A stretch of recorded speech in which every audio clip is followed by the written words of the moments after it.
This month on The Spark, our theme is spreading hope and lighting a path for success.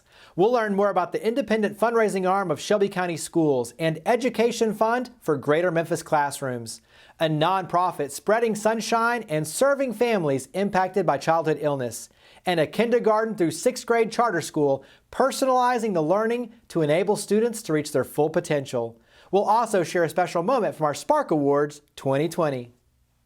Lipscomb & Pitts Insurance is honored to serve the Memphis community for over 60 years. We've always focused on supporting our community and believe in promoting the positives, encouraging engagement, and leading by example. Lipscomb & Pitts Insurance is proud to be a presenting sponsor of The Spark. Additional funding for The Spark is provided by Meriton, United Way of the Mid-South, MyTown Movers, MyTown Roofing, MyTown Miracles, and by SERVES. Ever been excited by a new idea? Inspired by watching someone lead by example? When we talk about creating change, we start by sharing the stories of everyday heroes who are making a difference in their own way so we can learn and do the same. I'm Jeremy Park, and this is The Spark. They are the independent fundraising arm for Shelby County Schools. We're here with our friend. He's the president and CEO of School Seed Foundation, Vincent McCaskill. And let's start. Give us a little history lesson for School Seed Foundation. Well, good to be with you today, Jeremy. School Seed Foundation, the independent fundraising arm of the public school system here in Shelby County, was founded in 2008 as a fundraising arm for philanthropy in Shelby County. And since that time, 12 years, we have been working to make sure that people who want to support individual projects that are not funded by tax dollars are taken care of. So 12 years, we've been tested, we're proven, we're trusted. We've managed over $200 million, raised $200 million to support a wide range of things, such as the Teacher Effectiveness Initiative. You might remember when the Bill and Melinda Gates Foundation came in, and we handled that historic gift. So yeah, we've been around for a while. Talk about some of the programs, and we'll definitely dive into the pandemic and how that shifted the focus, but talk about overall some of the different programs. Absolutely. So we started out as an intermediary, just dealing with handling resources, but then we began to grow our programmatic work, particularly around racial equity and so forth, making sure that we were able to help kids of color, minorities in ways that they might not have been helped before, exposing them to college programs, HBCUs, scholarships, providing access to a scholarship database called Scholly. And our partnership is with the City of Memphis and Shelby County government. And so over the last 2 years or 3 years now, we've helped more than 2,000 students gain over $11 million in scholarships. That's a combined total. And those scholarships follow them wherever they go. So we're just trying to find innovative ways to fill the gap. We're not trying to be what Shelby County Schools is, but we try to provide wraparound services. That's just a small example. We're so engaged in just about everything in various schools, and we're just happy to be able to support our teachers and our students. One of the ways that you are a huge problem solver, but a resource with the pandemic, is when it comes to technology, headsets, Wi-Fi, connectivity. Talk about the pandemic and some of the shifts and the pivots on your end. Wow. So, COVID really exposed what we already knew, that there is an under-resourced community, kids suffering, access to the internet. When Shelby County Schools decided to go remote, obviously they provided digital devices for every student, but we realized that not every student had Wi-Fi. And while Shelby County Schools was able to provide Wi-Fi for a number of their students, and they did a pretty good job of that, there are still some students who weren't able to qualify because they are part of the working poor, their parents. They make a little bit too much to receive SNAP benefits, but not enough to really be able to provide that amenity. So we began to, we crafted a program called Wi-Fi on the Go and what we do is we work with individual schools, both traditional and non-traditional, making sure that students who are still in need, that they get those hotspots to have access. As it relates to the headsets, that was a partnership with the school system, and we provided, working with the community, working with the Shelby County government, provided over 90,000+ headsets to students so that they could focus in their homes, because you have multiple kids in the homes. And if you have multiple kids and there is no headsets, how can they focus?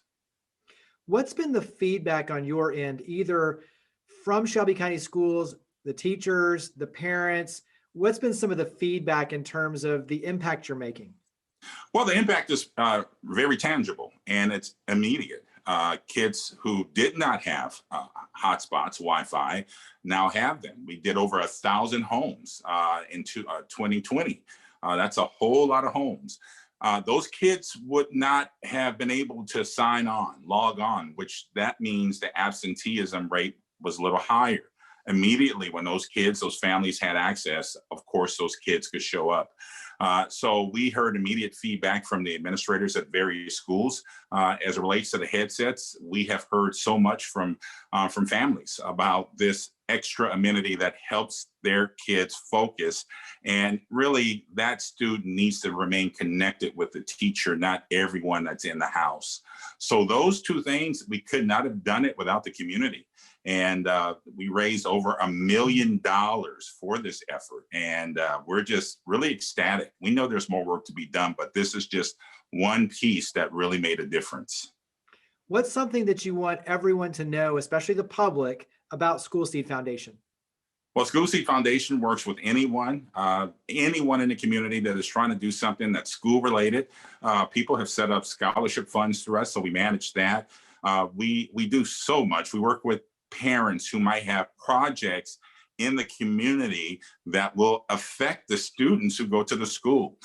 We've been able to do a lot of different things, working with a lot of partners. So if you do have a project that you want to get done, that you don't have time to create a 501c3 and you need some agility to be nimble, School Seed is that organization. Again, we managed over $200 million flawlessly. So we are tested, we're proven, and we're trusted by many in this community. Well, last question is the easy one. Where do we go? Website, social media? How do we learn more and get involved with School Seed Foundation? Well, of course, we are on Facebook and Instagram and all the social medias, but you can go to our website at schoolseed.org. That's schoolseed.org.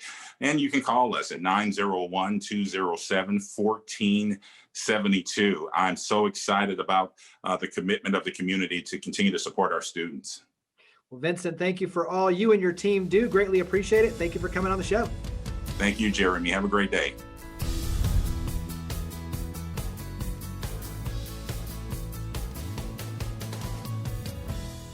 They're a nonprofit serving families impacted by childhood illness. We're here with the executive director for Spreading Sunshine, Diane Smith. And let's start, Diane. Give us some context, a little bit of history for Spreading Sunshine. Sure. Thanks, Jeremy. Spreading Sunshine, began how a lot of nonprofits begin, through a personal experience of our founder and a need. Our founder, Abigail Socron, was pregnant with her second child. She and her husband went to the hospital to deliver their baby, thinking it was going to be one of the happiest days of their lives. And it turned out to be one of the most devastating days. Their son was born, and he had Down syndrome. He also had a heart defect and a rare disease called Hirschsprung's disease. So you can imagine just where they were in that moment. But through their time in the hospital and spending just weeks on end, they noticed that their family was being really well supported, but they saw that a lot of families weren't. And so really, Abby, even in that journey, as she's going through this herself, she thought, I really want to do something about that. That's a problem. That's a need. So about a year after her son was born, his nickname is Sunshine, which is where the idea came from. And she saw the idea for a sunshine box. And she thought, well, that's perfect. I can brighten someone's day. So she put together a sunshine box, sent it to a young girl in Pennsylvania who was having the exact same surgery that her son had. And she posted out about it on social media, and you can just imagine the idea took off and it exploded. And that's kind of how Spreading Sunshine began. And so you have kind of two sides. The way I look at it is you have the side that's outside of this area with the Sunshine Boxes, but then you also have a local that's a little bit more hands-on in terms of the approach. So describe those two. You've already kind of touched on the Sunshine Box, but talk about locally some of the efforts that are more hands-on. In January 2020, we noticed meeting all these families through our Sunshine Boxes, that we really wanted to do more. So in January 2020, we actually launched a year of Sunshine, because we felt like families needed support. We were hearing things like siblings are left out and marriages are in trouble. So we started the Year of Sunshine, which is basically the whole family gets something in the mail each month from us. And it's different themes. Last year, our most popular one was the Buff City Soap self-care box for moms. They love that one. But as you can imagine, during COVID, those boxes became a lifeline. And each Year of Sunshine family does have a volunteer care coordinator who checks in on them each month. So that's kind of our national approach. But locally, before COVID, this is where we really have to talk about before COVID and after COVID. Before COVID, we provided meals to families, parents whose children are in the hospital. We partnered with the hospital. We went to talk to the hospital in the very beginning and said, hey, we want to help. You're doing a great job taking care of the kids. We want to help take care of the parents. So what could we do? What's the best way? And they said, meals, providing meals, a warm meal, volunteers providing meals, that's the best way. So, before COVID, we were at the FedEx Family House every Wednesday morning. Volunteers provided a pancake breakfast. We were known for that. We also provided meals at the hospital, at the Ronald McDonald House. So that all suddenly came to a halt when COVID hit. We are still providing meals, but it doesn't look the same way, because before we were able to meet families, connect with them, and they joined our Sunshine community. And so we could go even further and provide that encouragement and support to them. So it's been tough, as you can imagine, for which we've all experienced that. But I do think that it's also provided one of our biggest opportunities through our partnership with the hospitals. Social workers began in 2020 to really contact us and say, hey, we have this family with this specific need. And so we would put that out to our network and say, hey, this is a need, who can help meet this need? And then in August of 2020, they began referring families to us. So now we have families locally that we are serving on very practical, tangible, hands-on ways. Volunteers provide meals. So it's kind of like the greatest problem became such an incredible opportunity. Share a little bit, because on your end, you get to see and hear from the families and the impact it has. And like you said, you realize the floodgates opened up. You can do so much to really help these families and provide sunshine. How has that, though, changed you and your personal vantage point of just how you go about treating others and looking at the way that you're problem solving through spreading sunshine? So I'll give you one story, because this is probably my highlight story of 2020. We had a family that we had served, that we'd sent them a Sunshine Box. We met with them in the hospital, visited with them. They were a part of our community. And in March of 2020, the mom put out a request and said, we desperately need an RV to get our daughter to a specialist appointment in Rhode Island. Basically, there was nothing more the local hospital could do. They had been referred to this specialist. They had been waiting months to go to this appointment. And because of her immune system, they could not risk her being, in the public at all. Like, she could not be on a plane. She had to lay down because of her illness. And 6 days before they were supposed to go, I'm like, oh my goodness, they need this. And so we actually put it out on our social media thinking, we're not going to be able to help with this, because I don't know anybody that has an RV. One of our other Sunshine moms said, hey, I know somebody that has an RV. So I called this man who lives in Jonesboro, Arkansas. And I said, hey, this is the situation. This is the need. How much would it cost to rent your RV?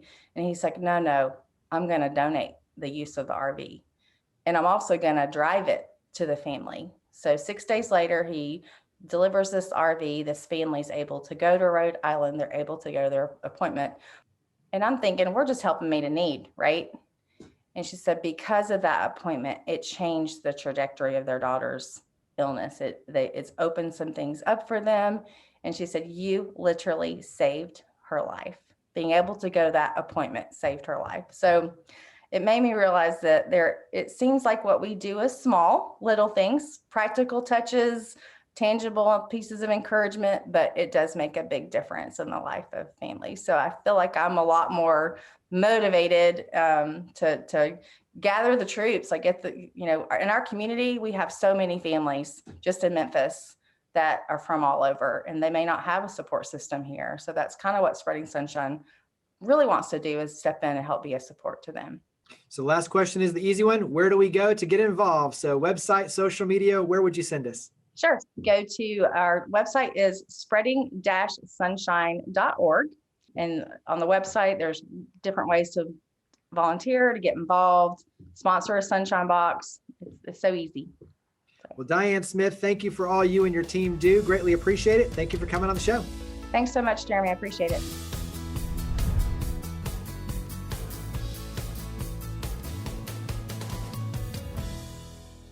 The Spark Awards annually recognize and celebrate individuals and organizations that have made outstanding contributions to the community. The 2020 recipient of the Nonprofit Award for organizations with budgets under $1 million is Room in the Inn Memphis. Room in the Inn Memphis has been providing shelter for those experiencing homelessness for over 10 years through a partnership with a network of congregations that has grown to around 55 different congregations now. Room in the Inn is based on a hospitality model, and so that is the primary focus of everything that we do. And so the volunteers in the congregations, really take that hospitality model to heart, where they welcome the guests as honored guests. They're happy to see them when they come. They engage in relational conversation, accepting them the way they are, understanding that everybody has an individual story. And then some of the ways that we see the relationships develop, and people really experiencing acceptance and knowing that they have friends in places that many times they have felt they didn't fit in or were unwelcome. Sometimes churches really want to be welcoming to people who are having a hard time, but we don't realize that there are barriers to that. And Room in the Inn has helped so many congregations to break down those barriers. And also from the point of view of the guests, to once again feel welcome in the church that they might have felt conspicuous in or afraid to enter in the past. I know that people of faith want to make a difference, and many times we are afraid of stereotypes. We're afraid of things that we don't know about. And what Room in the Inn has been able to do over the course of these past 10 years is to break down some of that, the fear and anxiety, and to introduce people as individuals who are in need. And so I think Room in the Inn has really started kind of a very quiet revolution in places of faith to open their eyes to needs that they would not normally see. I think those are the stories that keep us doing this, that the answer to their problems is housing, but sometimes there's a period of time between losing housing and being in housing again that Room in the Inn tends to fill those gaps.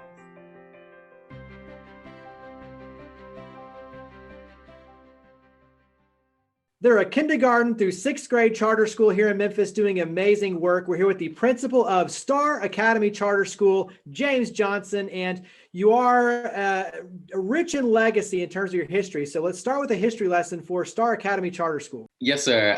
So Star is the second oldest charter school in Memphis.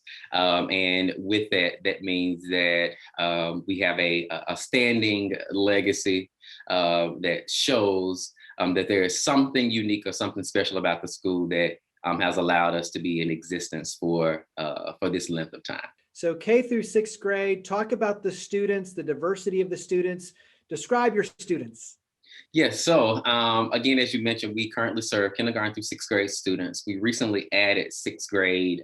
This is our second school year of sixth grade. And what I could say about our student population is that the student population is very diverse, very different from the origin when the school first began. And what I mean by that is diverse in their instructional levels, diverse in their backgrounds. Although we still serve a lot of students who come from the community that the school is presently in, we also have just as many students who are not from the community, who are coming from all across Memphis to come to attend STAR. The population of STAR, because it is diverse, it speaks to our beliefs around individualized instruction and individualized student support. And what we mean by that is we know that there are certain programs, et cetera, that students may qualify based upon a certain assessment or certain needs that they have. However, if those students do not qualify for that mandated service, STAR still believes in providing that service for that scholar. Whatever's going to make them or assist them with being successful, we ensure that the student has that support. I know that technology has always played a role, but obviously with the pandemic, it plays an even more important role. So talk about technology. Yes. So again, our school has always been or had a technology focus. But this year we were able to connect students with a 1-to-1 ratio of devices. So every student has their own device. Also students, teachers, and most importantly, parents are offered technology-specific professional development throughout the school year. So of course, we were extremely aggressive during the summer and the beginning of the school year with that support. And then we created monthly PDs for parental support for just additional technology pieces to keep parents in the loop of best practices with technology. I think also this year we've done a lot of work with teacher functionality with technology with various programs. And the way that we did that were having like standard programming or standard technology-based programming that is used universally throughout the entire school year, such as Zoom, such as Google Classroom, such as Nearpod, and a couple of other applications that we adopted school-wide. So that means that everyone receives the same support with that school-wide implementation. And then of course, it trickles down to both parents and student support. For you as the principal, give me maybe a couple of stats that put a smile on your face when you think about just whether it's achievements on test scores, performance, growth. What are some stats that put a smile on your face? I think right away, I would have to say our attendance percentage. At the beginning of the year, it was not well at all. And I just think it was because just maneuvering through, parents new scheduling, trying to make that balance work between, career and now a scholar has to be at home or someone has to watch them. I would say the 2 weeks before spring break, we were at a 96% attendance rate for that previous week, which had blew our minds since the beginning of the school year. But of course, that comes with a very intense attendance and truancy plan and policy that we have in place that includes individual phone calls, home visits, et cetera. However, I do say that is one of the progress points that I would celebrate at this point of the school year. So how can we help? How can the community help your efforts? Yeah, I think one way to help is we want to continue to provide individualized based instruction. And the only way that we can do that is if we have those materials to be able to do that. Teachers have the training to be able to do that. So I think any support leaning towards helping us continue that work would be greatly appreciated. Our students, or we believe that our students deserve that type of instruction. We believe that students learn at different paces. We believe that students come with us with different possible deficit areas, but our job at STAR as a charter school is to provide specific what that child needs, and then scaffold up to whatever the parent support that's needed. We try to do that as well. Well, the last question is the easy one, is where do we go to learn more about Star Academy Charter School? Sure. So online, it is www.staracademycharter.org online. Also on all social media outlets, Star Academy 901, and that's Facebook, Instagram, and Twitter. Well, Principal Johnson, thank you for all you and your amazing team do. Thank you for coming on the show. Yes, sir. Thank you so much for the opportunity.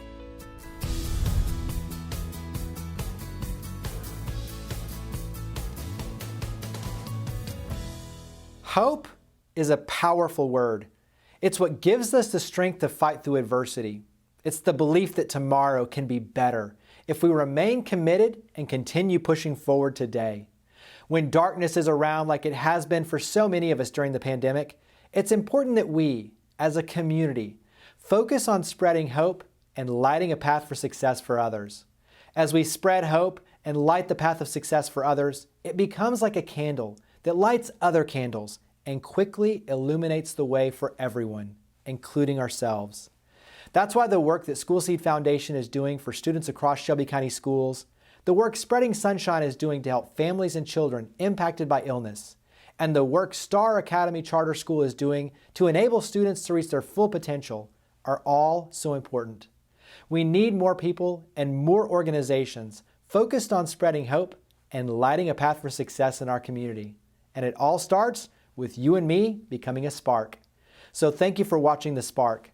To learn more about each of the guests, to watch past episodes, and to share your stories of others leading by example, visit WKNO.org and click on the link for The Spark. We look forward to seeing you next month, and we hope that you'll continue joining with us to create a spark for the Mid-South. Lipscomb and Pitts Insurance is honored to serve the Memphis community for over 60 years. We've always focused on supporting our community and believe in promoting the positives, encouraging engagement, and leading by example. Lipscomb and Pitts Insurance is proud to be a presenting sponsor of The Spark.